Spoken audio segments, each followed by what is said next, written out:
আমি বের হচ্ছি রুটি আনার জন্য, আপনারা দেখতে থাকুন। এখন দুপুর 2টা আসতেছে, আমি দুপুরে খাবার মানে এখানে আমরা দুপুরে খাবার রুটি দিয়ে খাই। বাংলাদেশে তো আমরা ভাত খাইতাম, বাট এখানে এসে ইন্ডিয়ানদের সাথে আমি রুটি খাই। দেখতে থাকুন। রুটিটা একদম পাকা, কারণ সৌদি আরবে দুপুর টাইম এখন 2টা বাজতেছে, দুপুরের দিকে একদম রুটঘাট ফাঁকা থাকে, মানুষের অ্যাক্টিভিটিস তেমন থাকে না। আমি দোকানে চলে আসছি, দোকান থেকে একদম কাছে, একটু এখানে রুটি নিচ্ছি।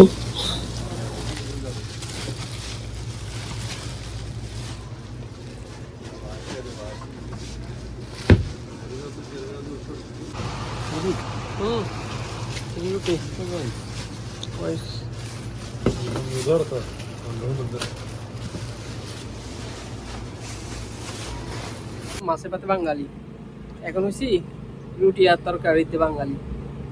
আমি জানতাম পাকিস্তানিরা রুটি হয়, বাট সৌদি আরব এখানে এসে ইন্ডিয়ানিদের সাথে থাকতে থাকতে দেখতেছি ওরাও সব রুটি খাচ্ছে। এখন ভাতের জায়গায় এই রুটি খাচ্ছি। যে এগুলা প্যাকেট থাকে বাকালাতে, মানে আমাদের মধ্যে দোকান আছে না, এইগুলোকে বাকালা বলে আর কি। বাকালাতে এটা হচ্ছে 1 রিয়েল, এখানে 4 পিস রুটি থাকে। এখন দুপুরে ভাতের জায়গায় এই রুটিগুলো খাই তরকারির সাথে আর কি। এমনিতে অনেক ভালো আছে এগুলো রুটি, বিভিন্ন কোম্পানির আছে। আমি যাদের সাথে থাকি ওরা এই কোম্পানির রুটি খায় আর কি। 1 রিয়েলের 4 রুটি। 1 রিয়েল বাংলাদেশে 32 টাকা, মানে সবচেয়ে কম দামে সস্তা থাকলে এটাই আছে এখন বর্তমানে সৌদি আরবে।